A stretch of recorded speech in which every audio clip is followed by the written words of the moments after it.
Alright, welcome back. Hopefully you grabbed a drink or you took a little bit of a quick break from the last video to this one. I try to keep these videos about 20 minutes long or 20-25 minutes just because I know that human attention is not so good beyond that. And actually human attention is mostly pretty good in about 15 minutes, and then after that it starts to decrease over time. So I try to keep these as long as an episode of The Office. Not as funny as The Office, I have to admit. I'm not trying to beat myself up, but I know that these videos are not as funny as The Office or Parks and Recreation or whatever TV show you like. Do people still like Friends? Maybe. Huh? Stranger Things is like an hour long, right? Maybe longer. I don't know. You get the idea. Alright, so let's talk about different types of data. So you may remember at the very beginning of the last video, I talked about data and how data usually has a number associated with it. That behavior is going to be represented by a specific number. So this brings us into a question of qualitative versus quantitative data. So qualitative data is generally going to be any kind of data that is not easily put into numbers. So usually these are ways of describing a group or a person or a population. For example, talking about hair color or blood type or ethnicity or what kind of car a person drives. For example, if I asked you what kind of car do you drive and you said a Honda Civic, right? Honda Civic is not a number. I can't divide Honda Civic by 4. Right? So that is data that is represented as a word. And we can still do some analyses with that, but not really. It's not easy to do. And so a lot of the data that we are going to be using is actually quantitative data. So qualitative data is still really important. It's just not going to get talked about that much in your research methods classes or in your stats classes. Instead, we usually try to move into quantitative realms because other sciences like biology, chemistry, and physics, they all use mostly quantitative data as well, and so we try to do that as well too. So quantitative data is going to be numbers. So this would be like, for example, and you can even see how you can take these examples and you can turn these into quantitative data. So if I said, what is the proportion of people who have black hair in our class? That takes this and turns it into a quantitative data, because now we're talking about a percentage, right? We're talking about 75% or whatever. Or if I said, how many people out of 30 drive an automatic transmission, right? That then again is turning that into a number. And so we can take some of these qualitative ideas and turn them into quantitative data as well, which is usually what we try to do in research and when we're drawing conclusions about the data that we get. So other examples of quantitative data would be like how much money you make a week, what your pulse rate is while you're resting, what your weight is, the number of people that live in your town, the number of students who are taking this class, and so on and so forth. You can put those into number. So I want you to think about, actually I'm going to put these examples here, and I want you to think, are they quantitative or are they qualitative? So go ahead and pause the video, scan through these, and say to yourself, quantitative or qualitative, and then I'll go over these answers with you in just a second. So go ahead and pause the video. Okay, you didn't pause the video, did you? You had this on in the background, or you're just like, no, I just want the answers, just give me the answers. That's okay. I know that you didn't pause the video because I have some cool hacking. No, that sounds creepy. I'm not hacking your computer. I just know. I'm a psychologist. That's how I know. So the number of pairs of shoes that you own, that is going to be a quantitative variable, because that's a number, right? 3 or 6 or 12. The type of car you drive, that should say car, not care, that is going to be qualitative, because type of car can't easily be put into numbers. Honda, Toyota, Ford, those are not numbers. The distance it is from your home to the nearest grocery store, that is going to be quantitative, so that is going to be something that you can put into numbers. The number of classes you take per semester, that's quantitative. Where you go on vacation is qualitative, because that is not, you would not answer 3 if somebody were to ask you, hey, where'd you go for vacation? I went to 3.7, right? That doesn't make sense. People's attitude towards the government, that is, generally speaking, qualitative. However, this is a little bit tricky. If you want, and this just shows how a lot of qualitative data you can turn into quantitative. So if I said people's attitude towards the government, if you said unfavorable, okay? So if you said unfavorable, that's qualitative. But if I said on a scale of 1 to 10, how positive are you towards the government? You said 3, that now has become quantitative piece of data. Political party preferences is qualitative. The number of correct answers on a quiz is quantitative. Alright, so let's talk about the different levels of measurement here. So data can be classified into one of 4 different levels of measurement when we are analyzing or working with data. And this is one of those things that's really tricky, because what I find is every stats book that you're going to work with is going to talk about this stuff in the very first chapter or the second chapter.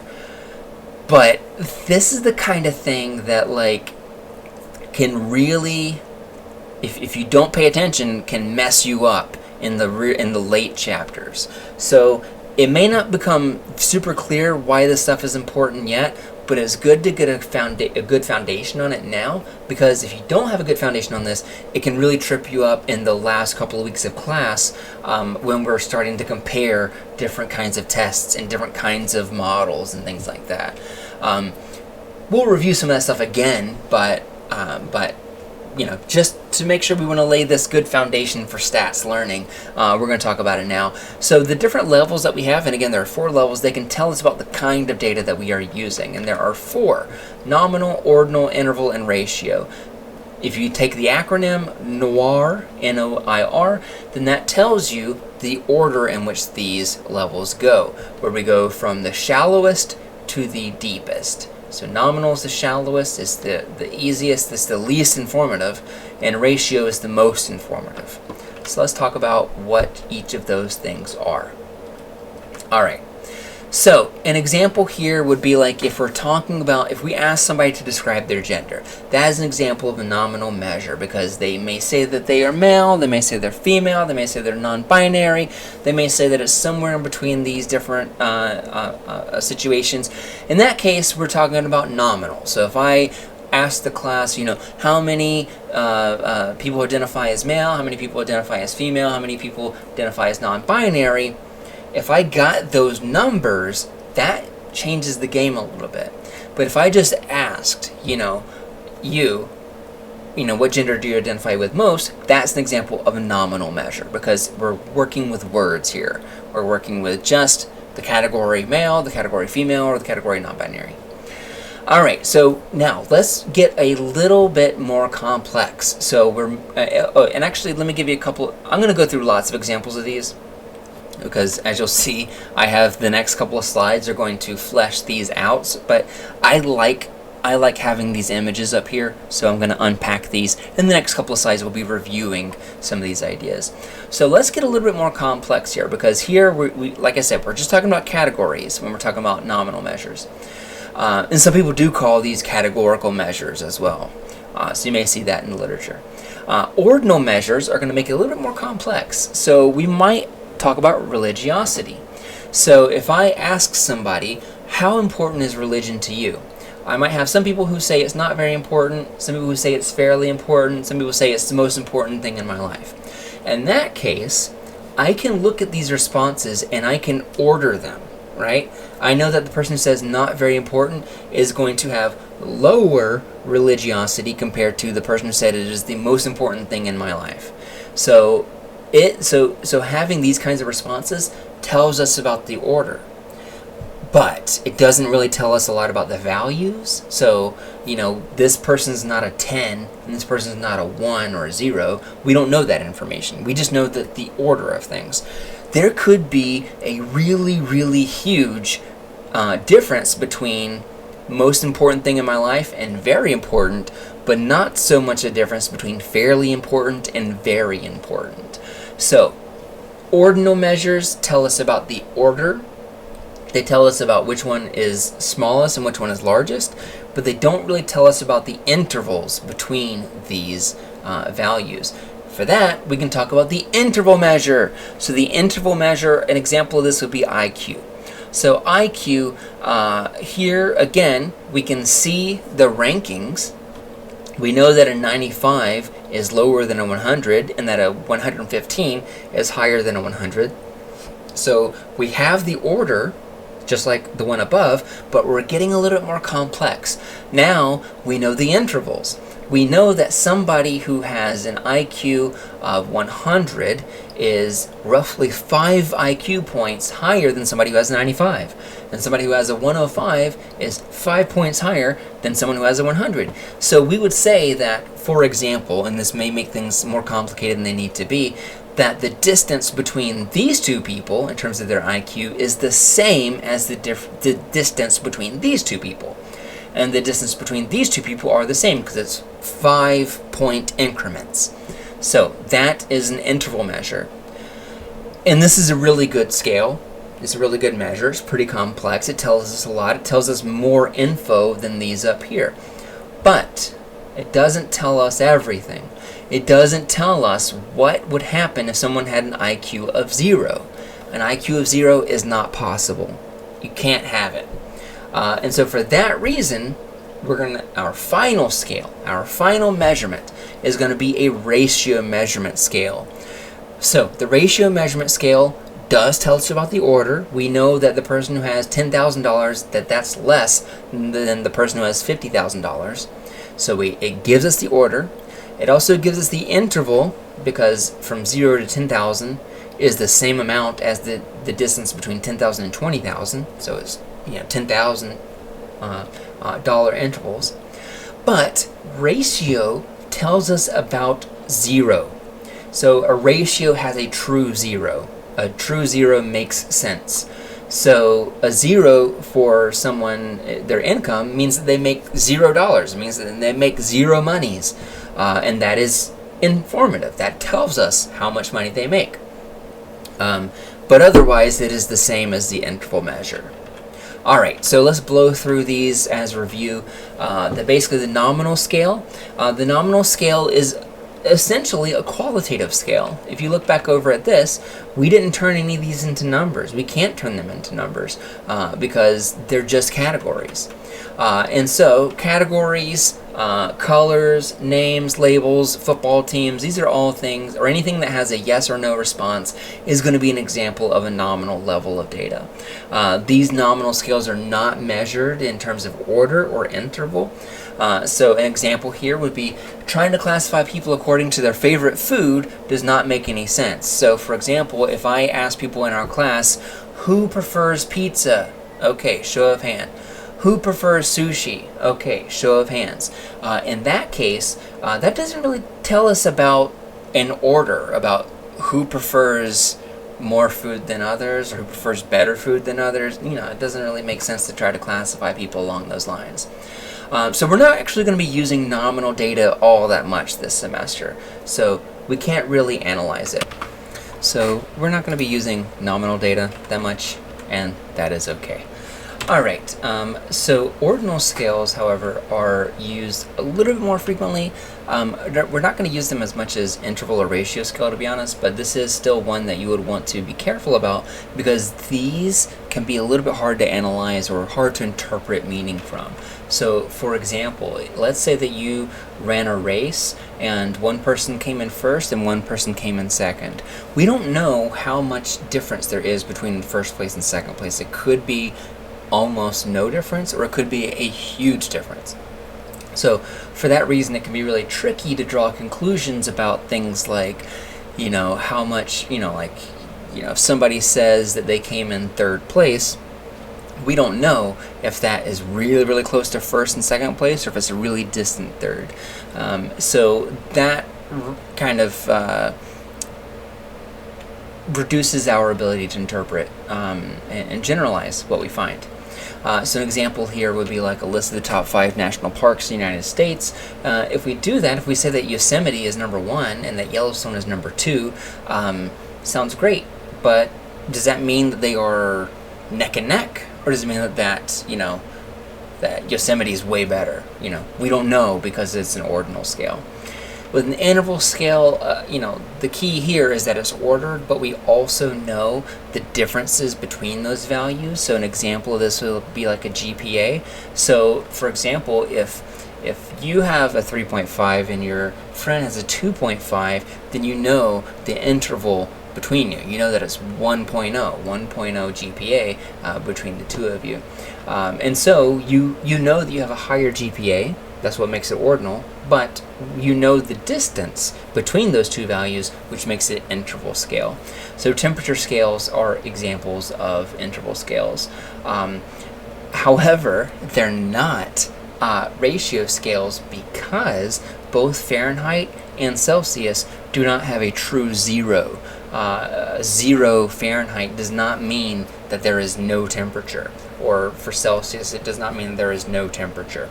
It does for Kelvin, though. If you've ever heard about Kelvin as a measurement of temperature, that assumes that 0 means that there is absolutely no temperature whatsoever, which makes it a ratio scale, but makes Celsius and Fahrenheit an interval scale. The final one, as I mentioned, is a ratio scale, and it kind of has all the other features of the previous scales. So you know the order, you know the interval, but also now 0 can be interpreted. We know that the 0 point is important and that it communicates the absence of that scale.